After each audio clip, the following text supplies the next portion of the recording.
A few years ago, we witnessed a new Russian windmill erected at Fort Ross. This is a full size windmill built in Russia and then dismantled, shipped to California, and then reassembled there by a Russian crew, courtesy of Russian benefactors. What an undertaking this proved to be. We'll return to the new windmill in just a few minutes. In 2011, when I was a state archaeologist, I conducted a metal detector survey of an area at Fort Ross State Historic Park with the intent of locating evidence of the original Russian windmill. 10 years earlier, an archaeological investigation conducted by Dr. James Allen and the late Ranger Dan Murley had searched for the spot where the Russian windmill once stood. They used a magnetometer and what they thought were visual clues to the windmill's presence. Although they were diligent in their work, Jim and Dan failed to locate any physical evidence of the windmill. It's likely that they were searching in the wrong location. Using historic records, Dr. Glenn Ferris has pinpointed an area he feels to be the site of the windmill. It's near where an interpretive panel now discusses the original windmill. Without archaeological evidence to back Glenn's hunch up, though, reconstructing the windmill in that particular area was deemed problematic. That's in part due to the area being part of an historic landscape of national importance. As a result, standards governing preservation and reconstruction are spelled out and require a level of authentication that protects the historical integrity of a national landmark like Fort Ross. I felt if I could confirm that the windmill had once stood in this area, that the state might be able to eventually reconstruct it there. I realized it wouldn't be in time for the 200-year anniversary of the founding of Fort Ross, though. The park infrastructure database for Fort Ross State Historic Park called for the reconstruction of the Russian windmill, but it was understood that it would require considerable archaeological exploration to locate the remains of the windmill in order to ground truth the site and provide a precise understanding of what the windmill looked like. That would obviously take time and money. My metal detector survey didn't reveal much. That said, I did find a single hand-wrought nail that I thought promising. It measured approximately 2.5 inches long, and it was incomplete. It had a large and irregular head, and I found it about 2 inches below the surface. The nail was located atop a small knoll, and right about where Glenn assumed the windmill once stood. I assumed the nail was associated with the Russian occupation, but it's conceivable that it's later than that, perhaps associated with the Call Ranch era. In 2010, the year prior to my survey, the government of the Russian Federation expressed interest in assisting the state of California in keeping Fort Ross State Historic Park open to the public. Governor Arnold Schwarzenegger had proposed closing Fort Ross due to the dismal state of the state's budget. Word of this dreadful action reached sympathetic ears in Russia, and soon the Russian government sprang into action. Soon after, Victor Vekselberg, the billionaire president of the Renova Group of companies, signed an agreement in San Francisco with Governor Schwarzenegger. The agreement was to provide substantial financial support to keep Fort Ross open and to provide a longstanding solution to Fort Ross's budgetary difficulties. The agreement had the support of Russian President Dmitry Medvedev, who accompanied Mr. Vekselberg to San Francisco in order to foster better ties between Russian and U.S. high-tech companies. President Medvedev was standing beside Mr. Vekselberg as he signed the agreement with Governor Schwarzenegger. With an agreement in place and the promise of funding, it was time to act. After extensive negotiation, the American officials gave their Russian counterparts a list of projects in need of funding at Fort Ross. The Russians chose to fund 2 of the projects. One was critical repair work on the historic Rochev House, the one and only original Russian-era structure still standing at Fort Ross. The other was the construction of the new Russian windmill. The Russians wanted to have the windmill completed in time for the 200-year anniversary of the founding of Fort Ross. That time frame all but guaranteed that we'd be unable to accomplish the work if we tried to place the windmill where we thought but had yet to confirm it once stood. It was impossible to achieve in this case. This was in large part due to the Russians' insistence on having the windmill in place in time for the 200-year anniversary, a date that was only months away. To reconstruct the original windmill on its original site within the footprint of a national landmark would require much more in the way of an archaeological investigation than we were capable of in such a short amount of time. At about this time, we learned that the Russians were already constructing the windmill. They were building it in Russia in such a way that it could be taken apart, shipped to California, and then reassembled, kind of like a Lincoln Logs kit. We also learned that they were constructing the windmill using cedar, which is typical of historic windmills in northern Russia. The problem was that the original windmill the Russians constructed at Fort Ross was made of local redwood. At Fort Ross, there was no cedar available to make use of. If we were to reconstruct the original Russian windmill on its original site, then it would be necessary to use the historically appropriate materials. The regulations of the Federal Advisory Council on Historic Preservation maintain a standard of reconstruction that honors authenticity in historic preservation endeavors. The windmill would have to be an authentic copy of what was once there. So we had a dilemma. We couldn't construct the new windmill on its original site without taking the time needed to confirm that spot. And there just wasn't enough time to do that if we were to have the windmill in place in 2012. And even if we were able to go out and conduct the kind of archaeological investigation needed to confirm the site, we'd still have other insurmountable hurdles to try and overcome. For example, using cedar just wouldn't work. So, what to do? International tensions were rising. Russian President Dmitry Medvedev was personal friends with the man overseeing construction of the new windmill. Apparently, Medvedev brought the subject up with President Barack Obama in one of their discussions. As a result, Secretary of State Hillary Clinton became involved and was briefed about the windmill. In order to keep Secretary Clinton updated, Senator Dianne Feinstein requested weekly updates from the late Liz Burko, the superintendent in charge of Fort Ross State Historic Park. As an anthropologist, I found this all very fascinating. I watched the Russians and Americans struggle over what to do. It was frustrating. I shared my frustration with state historian Marianne Hurley, and she had a suggestion.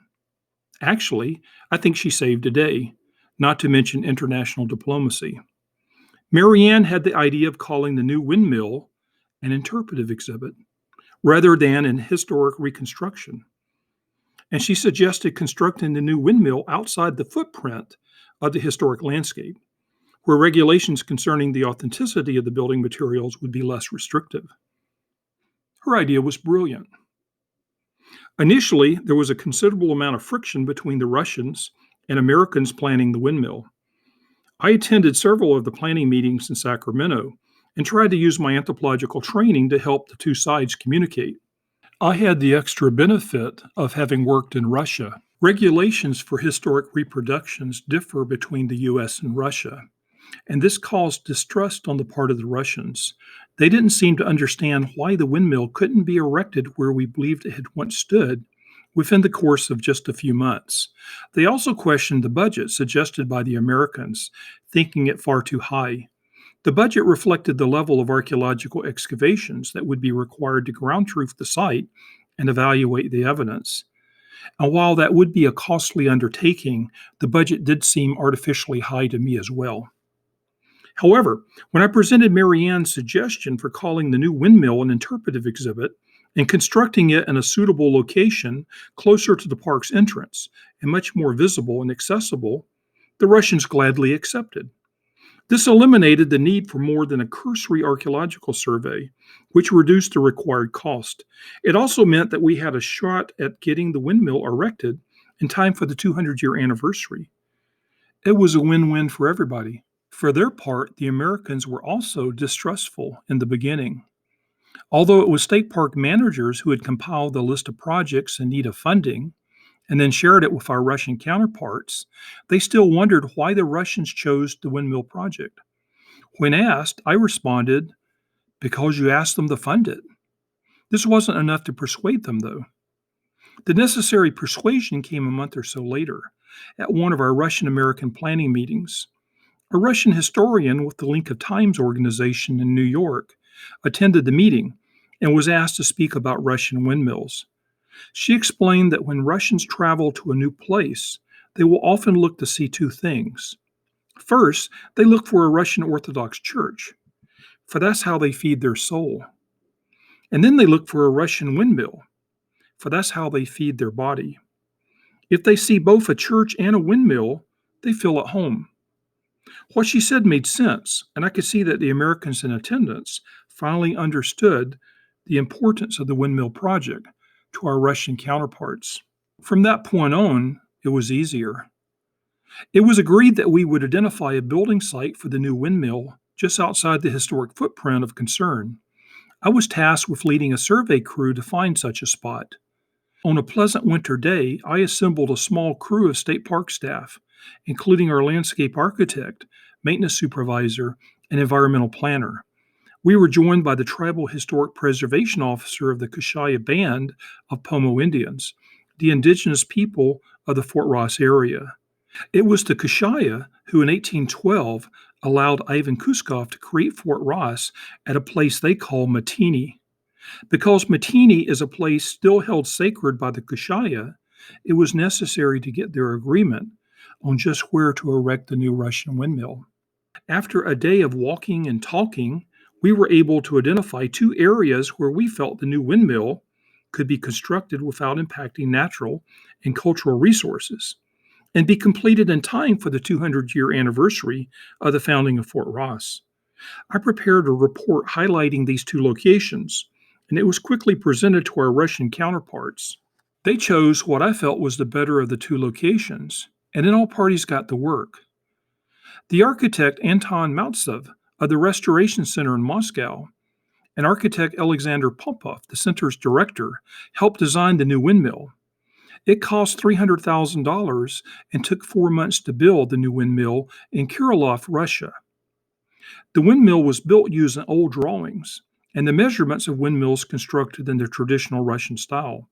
The architecture was determined 2 decades ago by historical architect Igor Medvedev, based on a historic rendering of the fort and on the design of windmills prevalent in Russia at that time. I feel certain that the final design reflects the original windmill the Russians built at Fort Ross, other than for the fact that the new windmill is made of cedar and the original was made of redwood. A few months later, the windmill arrived in California, and it was quickly reassembled on site. The consulting firm, Page and Turnbull, was hired to help with the plans and specs. Soon after, a dedication ceremony was held. Victor Vekselberg was on hand to help dedicate the new windmill. It was Vekselberg who, 2 years earlier, had entered into an agreement with Governor Schwarzenegger to help keep Fort Ross open to the public. The new windmill was supposed to have been a non-working model, as per the wishes of the Americans. But when it was reassembled at Fort Ross, we all learned that the blades were operable. Although it may have been a misunderstanding, I suspect the Russians just couldn't envision a windmill with fixed blades. The Americans had expressed concerns about the long-term maintenance needs and whether or not the blades would be safe in high wind events. I think it's safe to say that both sides were right. There has undoubtedly been some ongoing maintenance required to keep the blades functioning, and they've been damaged and then repaired after at least one high wind event that I'm aware of. That said, I can't imagine this windmill if its blades were static. Windmills are meant to move. The Russians knew that, and now so do we. Over the years, I've described this new windmill as representing a monument to peace and goodwill between the U.S. and Russia, and I've compared it to the sculpture Benny Bufano's Peace Monument, also known as the Expanding Universe, which is located just a couple of miles up the coast from Fort Ross at a place called Timber Cove. Some years ago, I devoted myself to the study of Bufano's Peace Monument, and I detailed my findings in an article entitled Missiles of Peace, Benny Bufano's Message to the World. It was published in California History in 2007. More recently, I've discussed Bufano again in podcast number 51, which I've entitled With Huell Hauser at Timber Cove. Bufano began constructing his 96-foot-tall symbolic ICBM in 1962, during the time of the Cuban Missile Crisis.